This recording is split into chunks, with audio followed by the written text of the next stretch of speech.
At my in-laws' 25th anniversary dinner last April, my brother-in-law looked across the table and told the room that pediatric medicine was essentially glorified babysitting with a better salary. Then my father-in-law bent down to pick up the badge that had slipped from my blazer pocket, read the title printed beneath my name, and asked in a voice barely above a whisper, "Which consortium is this?" The room went completely still. "My name is Diana. I'm 32. I grew up outside of Hazard, Kentucky, in a two-bedroom house where my mother worked double shifts as an LPN, and my father drove a delivery truck 6 days a week. I paid for undergrad on scholarships and Pell Grants, worked nights at a hospital cafeteria through my first 2 years of medical school, and finished my neurosurgery residency at Johns Hopkins. I have been a practicing pediatric neurosurgeon for 4 years.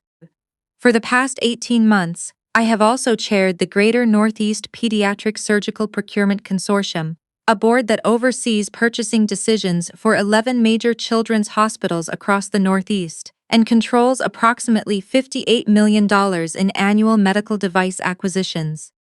My husband Patrick knows I'm a surgeon. He has somehow, across 5 years of marriage and every holiday dinner in between, never clarified this for his family. His father Gordon built Meridian MedTech from a mid-tier implant distributor into one of the larger specialty surgical equipment manufacturers on the East Coast. His mother Evelyn sits on the boards of 2 hospitals, the Junior League, and her own silent opinion of everyone who didn't graduate from an Ivy League school. His older brother Kent is a 4th-year surgical resident at Yale New Haven, and a walking demonstration of how proximity to a scalpel can produce a truly spectacular sense of unearned superiority. For 5 years they have introduced me to their friends as Patrick's wife, or Patrick's wife. She's in healthcare. That's the same way you describe a reliable household appliance, functional, replaceable. I stopped correcting them a year into the marriage. Not because I was afraid, and not because I was embarrassed. I stopped because Meridian MedTech had submitted their pediatric navigation system to my consortium for approval, and I had decided to wait. Their first submission was rejected for incomplete safety calibration data. Their second submission was in my review queue. My father-in-law had been quietly maneuvering his political contacts for months, trying to find a way to accelerate the process. He didn't know that the board he was trying to influence had me at its head. I kept waiting and I kept watching. The anniversary dinner was a formal sit-down at their Westport estate. An evening caterer, a string quartet, Evelyn in a gown to her own living room. I arrived directly from a 3-hour board meeting and was still carrying my bag. Kent arrived with his Yale New Haven resident lanyard still around his neck. He kept it on through cocktail hour while he described his OR statistics to a retired federal judge who looked increasingly cornered. Dinner began pleasantly enough, which in that family means the condescension hasn't started yet. Then Kent turned to me. "Diana," he said with the studied warmth of someone about to say something unkind. "You're in pediatrics, right? Remind me what you actually do over there." "I'm a neurosurgeon," I said. He tilted his head. "Pediatric neurosurgery." He said it the way people repeat a phrase when they're deciding whether to take it seriously. "And you do some committee work too," Patrick mentioned. "I chair the Regional Procurement Consortium for Surgical Equipment." He laughed, a genuine one. "That's good for your portfolio, honestly. Monthly meetings, a line on your CV, it adds up." He picked up his wine glass. "But really, pediatrics. It's different from adult medicine, right? The stakes are lower. You're not doing transplants. It's basically, what's the word? It's supportive care. Babysitting with a salary bump." Before I could answer, Evelyn tapped her crystal glass in my direction. "Diana, would you check on the sparkling water? I think the table needs another bottle." She extended the glass slightly, the way you'd hand something to a server. I had absorbed 8 years of moments exactly like this one. Thanksgiving dishes, Christmas cocktails, Easter brunch, every family gathering that ended with me carrying things back to the kitchen while Evelyn discussed her country club renovation. I had swallowed every one of those moments and gone home and added it to the folder I kept in my mind, filed under things I am watching. I set my napkin down beside my plate. "I'm a guest," I said. "I'm not part of the catering staff." Evelyn's smile went glassy. "Of course, I only thought since you were closest to the kitchen." Kent is 2 seats closer. The table paused in that collective way, forks hovering, conversation dropping half a decibel. Kent reached for his phone, knocked my blazer off the back of my chair, and knocked my bag off the arm in the same motion. My badge, the laminated consortium ID I'd worn on a lanyard all day, slid out across the hardwood floor and stopped near my father-in-law's shoe. Gordon looked down at it. He picked it up slowly. He read the front, he read the back. I watched the sequence cross his face the way weather crosses a field. Confusion first, then recognition, then something that looked almost like vertigo. His face went the color of old chalk. He set the badge on the tablecloth. He looked up at me. "Which consortium is this?" he asked, very quietly. Kent, who hadn't seen what Gordon had seen, glanced over. "Dad, it's the committee thing she mentioned. Hospital admin." Kent, the way Gordon said his name was a full stop. Kent went quiet. My father-in-law looked at me. I reached across and took the badge back. "The Greater Northeast Pediatric Surgical Procurement Consortium," I said. "I've been the chair for 18 months. The silence after that was different. It had mass to it. Gordon set his bourbon glass down with unusual care. Meridian's second submission was in my review queue. The review board I chaired controlled purchasing decisions for his largest regional market. The woman he had spent 5 years not bothering to learn about was the exact person standing between his company and a contract that, as I would later confirm through the federal investigation, he desperately needed to survive the year. After dessert, he found me near the back patio. He opened with warmth, which was his tell. "I owe you a real conversation," he said. "About your work, about the consortium." He lowered his voice. "Meridian's second submission, I assume you're tracking it." "I track all active submissions."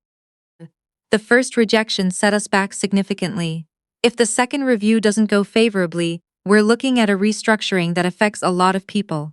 And frankly, Patrick's trust distribution is tied to company performance. He let that sentence breathe. "I'm not asking for special treatment. I'm asking if we could sit down privately, talk through what the committee needs to see." "The process is public-facing," I said. "Everything the consortium weighs is documented. I can't discuss active submissions outside formal channels." "I'm family," he said. "The submission doesn't know that," I said. He looked at me for a long moment, then he excused himself to refresh his drink. 3 days later, he filed a formal ethics complaint with Columbia's Office of Research Integrity. The complaint alleged an undisclosed financial conflict of interest, his argument being that his company's pending review was compromised by his family relationship with the chair. What Gordon did not know was that the FBI's Healthcare Fraud Division had been investigating Meridian MedTech for 11 months. 2 procurement officers in Boston and Providence had accepted cash payments from a Meridian sales director in exchange for fast-tracking device approvals. The investigation was ongoing and the FBI had quietly reached out to ask if I'd cooperate. I had said yes before the call was over. Columbia's review took 11 days. They cleared me completely. Meanwhile, I played the role Gordon needed me to play. I let Patrick relay to his family that I was unsettled, that the complaint had shaken me, that I was worried about my position. Patrick didn't know the full picture. He was still sitting in the middle, still trying to believe that effort and good intention could make people behave decently. Gordon's VP met me at a restaurant near the hospital, with a folder containing a proposal for a consulting engagement. $90,000 over 6 months in industry advisory services, in exchange for a favorable outcome on the pending consortium review. I thanked him, kept the folder, and confirmed the recording had already begun uploading to the FBI's secure server before he ordered dessert. Evelyn came to the hospital on a Tuesday afternoon. She walked beside me down the corridor outside the surgical suite and told me my stubbornness was a working-class character defect, that I had benefited from the family's connections, that if I simply allowed the review to proceed under my deputy, a colleague whose professional history with Gordon was, she implied, more cooperative, the ethics complaint would disappear quietly and Patrick's trust distribution would resume. "You owe us some consideration," she said. I asked her to say that again. She did. The recording was 19 minutes long. Kent called on a Wednesday evening and told me he had a contact on the New York State Medical Board. He said a physician with an active institutional ethics complaint was vulnerable to additional scrutiny. He said it would be a shame if questions arose about my surgical outcomes. He said this in the tone of a man who has confused being shielded from consequences with being immune to them. I let the recording run for an extra 30 seconds of silence after he hung up. Patrick came home the following Friday. He'd been to Westport. He sat across from me at the kitchen table and placed his phone between us without saying anything. Then he pressed play. His father's voice came through the speaker. Gordon had stopped managing the situation and started issuing orders. Divorce her, remove the recusal request, and if she wouldn't cooperate, a board member at Columbia who owed Gordon a favor from a decade ago could make Diana's faculty position untenable. Patrick had asked if his own father was seriously asking him to help destroy his wife's career. Gordon had said, "I'm asking you to decide which side of this you want to be on." Patrick looked at me when it ended, his eyes were clear. "I should have told them who you were," he said. "5 years ago, I let them make you into something small, because it was easier than fighting about it." "Yes," I said, "you did." He nodded. He needed to hear it without softening. "What do you need from me?" he asked. "Keep the recording," I said, "and come to the gala on Saturday." Columbia's annual Medical Achievement Gala draws hospital administrators, department chairs, and medical device executives in equal measure. Gordon attended every year. He had a table. I wore my faculty blazer with the department chair pin. Patrick wore a dark suit and stood next to me like a man who has decided exactly where he stands. Gordon arrived at 7, working the room with the comfortable authority of someone who believes he has survived the worst of it. The ethics complaint was filed. His board contact at Columbia had made inquiries.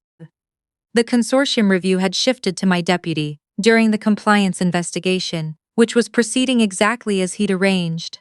He held his scotch and smiled at the right people, and I watched from across the room and let him have the 20 minutes. Kent was with him, out of his resident whites, scanning the room with the expression of a man who's been told the danger has passed.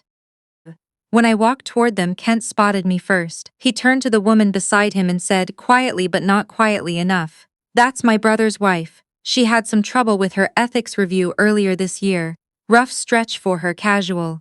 Dismissive. The story as he believed it to be written." The woman he was speaking to turned around. It was Dr. Margaret Osei, Dean of Clinical Affairs at Columbia University Medical Center, my direct administrative superior, the person who had cleared me in 11 days and personally called me afterward to describe the ethics complaint as transparently retaliatory. Dr. Osei looked at Kent, she looked at his Yale New Haven lanyard, she looked back at me. "Diana," she said and extended her hand. Kent went completely still. Gordon registered what was happening approximately 3 seconds after everyone else. He set his scotch down and began to say something to Dr. Osei, something with the cadence of a man trying to reassert the shape of the room. She looked at him with the patient expression of someone who has handled difficult situations her entire career and finds this one unremarkable. "I'd encourage you to enjoy the evening, Mr. Thorne," she said. 15 minutes later, 6 federal agents came in through the north and south entrances simultaneously. The lead agent, a woman in her mid-40s with a federal ID on her belt, walked directly toward the center of the room with the particular calm of someone who has a warrant and backup outside. Gordon saw her when she was 15 feet away. He looked at her credentials, he looked at the agents behind her, he looked at me, standing 30 feet away, watching. I don't think he understood for 2 or 3 full seconds. I think he genuinely believed there had been some mistake in routing. Then she said his name. He was arrested without incident. He was not a man who made scenes. He was a man who understood finally that there are situations where composure is irrelevant because the outcome is already determined. Kent stepped forward when the agents moved on his father and reached toward the lead agent's arm.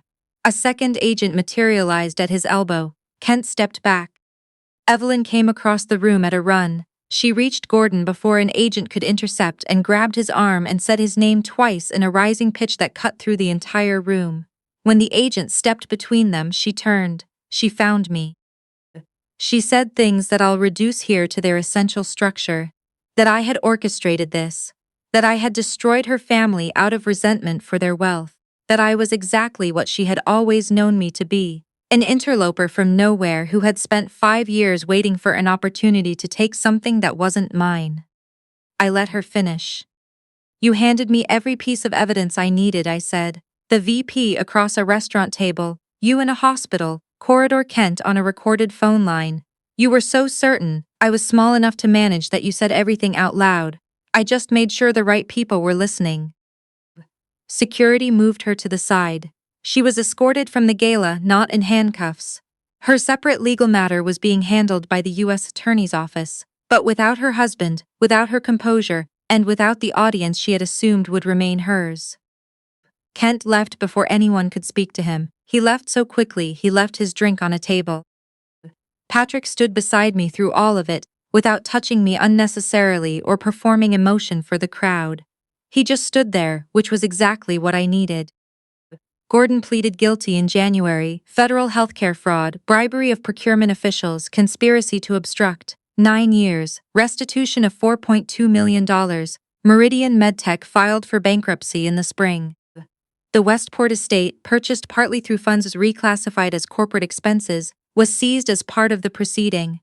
Evelyn accepted a plea agreement on her obstruction charge. No prison time but substantial fines and the loss of every board seat and civic role she had built her identity around. Kent did not finish his residency at Yale. The recording of his phone call to me was provided to his program director and to the state medical board. He transferred to a smaller program in Pennsylvania. He has not called Patrick. We moved to Portland, Oregon that fall. I joined the surgical faculty at OHU and continued chairing the consortium through quarterly travel. Patrick is working at an architecture firm in the Pearl District, and is, I think, better at his work than he has ever been, because he is doing it without the weight of a family mythology telling him who he's supposed to become. We bought a house with money we earned, no trusts, no contributions from anyone else, no strings attached to any of it.